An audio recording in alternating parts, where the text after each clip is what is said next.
Florian și pe care am invitat-o acum câteva dăți la un prim eveniment al Asociației Patronale Planta Romanica. Știți că eu sunt o feministă convinsă și țin foarte mult la drepturile femeilor. Tocmai de aceea vă dau cuvântul și mulțumesc mult că ați făcut efortul să fiți astăzi alături de noi. Mulțumesc foarte mult pentru invitație. În primul rând, e o onoare pentru mine de fiecare dată să fiu aici. Și vă mulțumesc și dumneavoastră că sunteți astăzi aici. Eu sunt psiholog și psihoterapeut de 20 de ani, iar astăzi am fost invitată să vorbesc despre drepturile femeii din perspectiva relației toxice. Am pregătit o prezentare, un PowerPoint, și cum de obicei, sau mai bine zis aproape niciodată, nu fac prezentări care sunt exclusiv din partea mea către dumneavoastră. Mi-aș dori să participați și dumneavoastră, mi-aș dori să fie interactivă. Relație și relația toxică, relația de cuplu, de familie, relații profesionale, relațiile de prietenie, relațiile de familie, absolut orice contact uman avem înseamnă o relație. O relație înseamnă cel puțin doi parteneri. Pot fi și mai mulți, dar în principal doi. Ce știți dumneavoastră sau ce credeți dumneavoastră că înseamnă o relație toxică? Pentru că termenul în sine nu sună foarte bine, nu?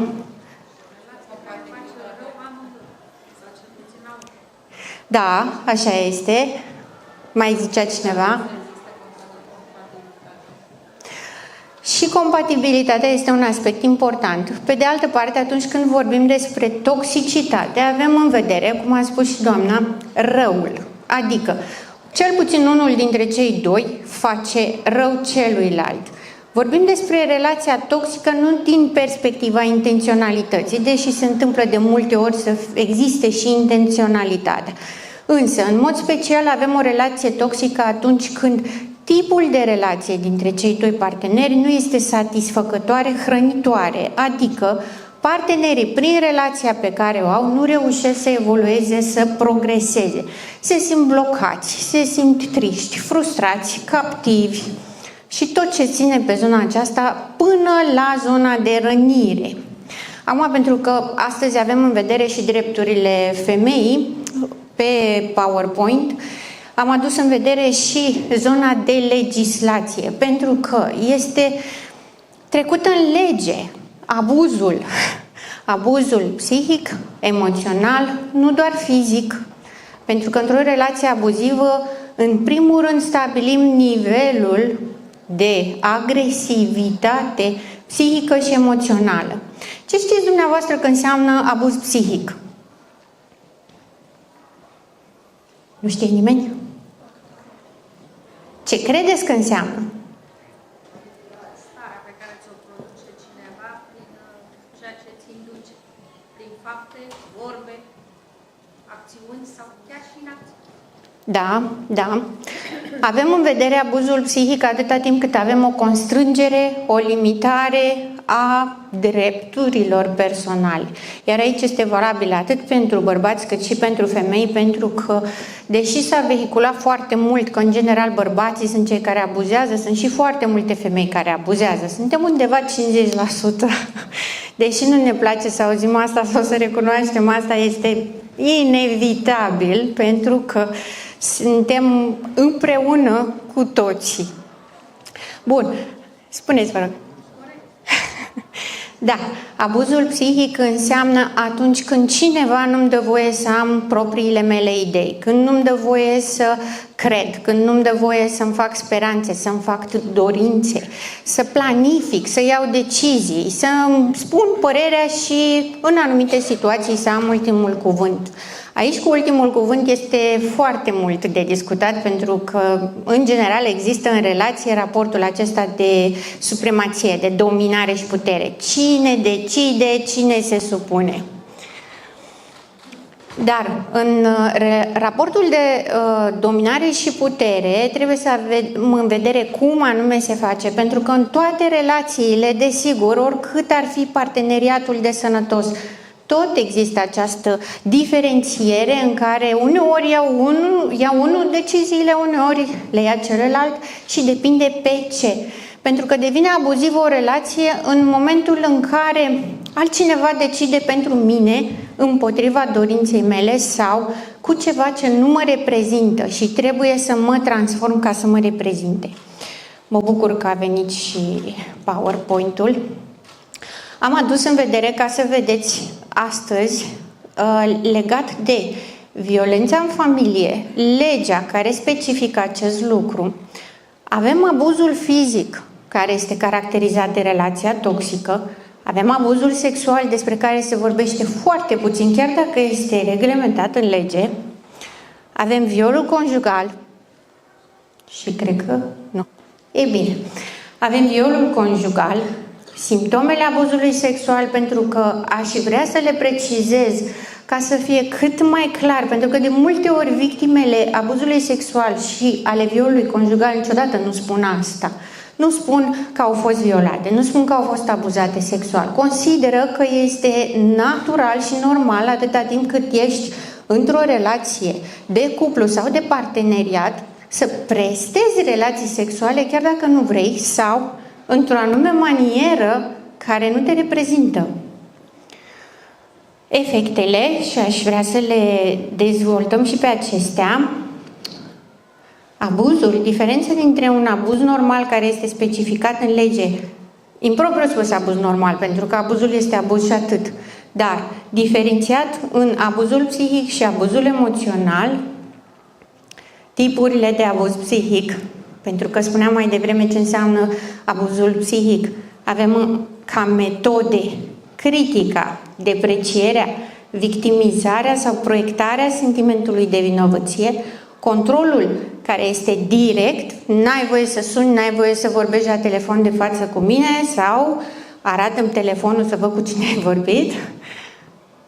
Manipulare, și manipularea are foarte multe forme prin care se manifestă, abuzul verbal și scopul în sine este manipularea și controlul și scopul este în relația de abuz să ne îndoim de noi, pentru că atât timp cât ne îndoim de ceea ce gândim, dacă am dreptate sau nu am dreptate, atâta timp cât nu am repere corecte să spun ok, asta este mai mult decât ar trebui să fie.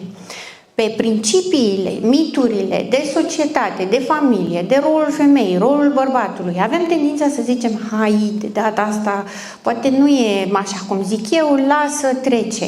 O dată, de 2 ori, de 3 ori, ajungem să ne îndoim de noi. Am dreptate sau nu am dreptate? M-am mințit sau nu m-am mințit? Am făcut bine sau nu am făcut bine? Cât timp ne îndoim de noi, ajungem la sentimentul de neputință și când ajungem la sentimentul de neputință, ajungem la autoanulare. Manipularea se face prin autoanulare. Renunț la mine. Avem instrumentele prin care se face manipularea. Rușinea. Nu ești în stare să...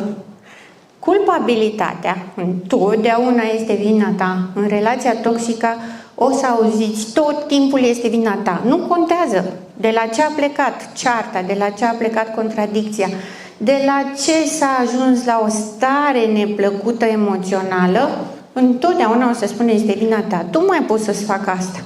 Și în abuzul fizic, și în abuzul sexual la fel. Replica, în mod constant, este vezi ce mai pot să fac? Din cauza ta ți-am făcut asta. Avem imprevizibilitatea. Aici este un indicator pe care foarte multă lume nu îl cunoaște. Această imprevizibilitate. Niciodată nu știu la ce să mă aștept. În mod normal ar trebui să sune foarte interesant. E parte de acțiune, nu știu la ce să mă aștept. Înseamnă că nu pot decât să trăiesc o viață palpitantă, nu?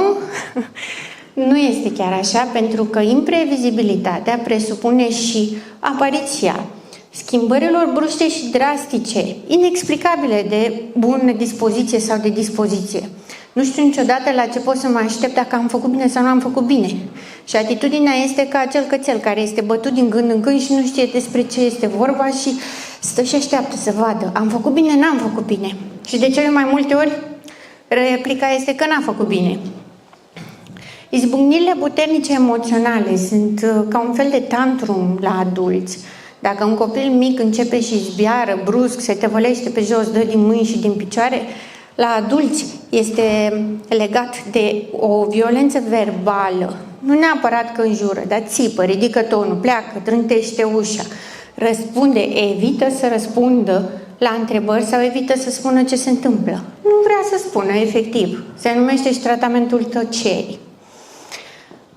Negarea unor fapte și afirmarea că cealaltă persoană nu-și amintește corect situația este exact ce vorbeam și mai devreme. În engleză poartă termenul de gaslighting, adică ceea ce ți-am spus mai devreme nu recunosc că ți-am spus.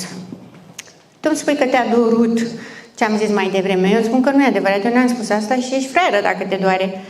Că asta e părerea ta. Intenția mea a fost bună. Mai avem învinovățirea, minciuna, izolarea victimei, abuzul emoțional, care este diferit pentru că presupune încălcarea limitelor personale de integritate psihică și emoțională, mai mult sau mai puțin subtil. În abuzul emoțional, practic, n-ai voie să simți, n-ai voie să te superi, n-ai voie să te deranjeze, trebuie doar să fii păpușică, zâmbitoare și drăguță, orice ți s-ar spune, orice ți s-ar face, tu trebuie să accepti asta și să-ți placă. Niciodată. Elena, o să te rog să încerci să concluzionezi, pentru că se pare că cei mici nu prea mai au răbdare, cu toate că e interesant ce spune Elena, să știți. Educația începe de când fetița este mică și îi spune mama să-ți ascult soțul, că așa trebuie, că eu așa am făcut pe vremea mea. Și mai mult decât atât începe educația copiilor noștri și fete și băieți prin ceea ce văd la noi ca părinți. Aș vrea, asta este ultimul lucru pe care îl zic, ce înseamnă o relație sănătoasă, pentru că, bun, până acum am enumerat cam ce ni se întâmplă cel puțin o dată într-o relație de cuplu și vreau să fim siguri că nu amestecăm situațiile sporadice care sunt normale într-o relație sănătoasă cu o relație abuzivă. Relația sănătoasă presupune respect, încredere, susținere, valorizare, atașament și afecțiune, siguranță și stabilitate, intimitate emoțională, asumare și angajament. Atâta timp cât le avem pe astea, chiar dacă avem certuri, avem soluții să le rezolvăm. Dacă nu avem una dintre ele, trebuie să ne punem un semn de întrebare și primul lucru încercăm să corectăm. Bineînțeles, primul lucru punem limite, dacă e nevoie încheiem, schimbăm prioritățile, ne acordăm atenție pentru că nu pot fi abuzat decât dacă permit abuzul.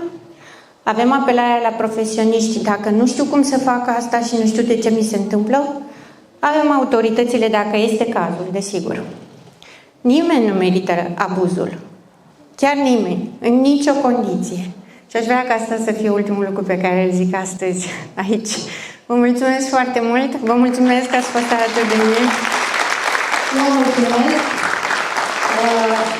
Foarte bine spus. Alegeți viața, nimeni nu merită abuzul. Și vreau să vă spun, doamnelor, care sunteți în majoritate, ca de fiecare dată prezente în sală, că nu vă fie teamă de singurătate, pentru că am foarte multe prietene, colege, care îmi spun, mi-e teamă să rămân singură. Trebuie să înveți să te descurci singură. Dacă vrei să te valorizezi așa cum trebuie, după aceea toate urmează unele după celelalte.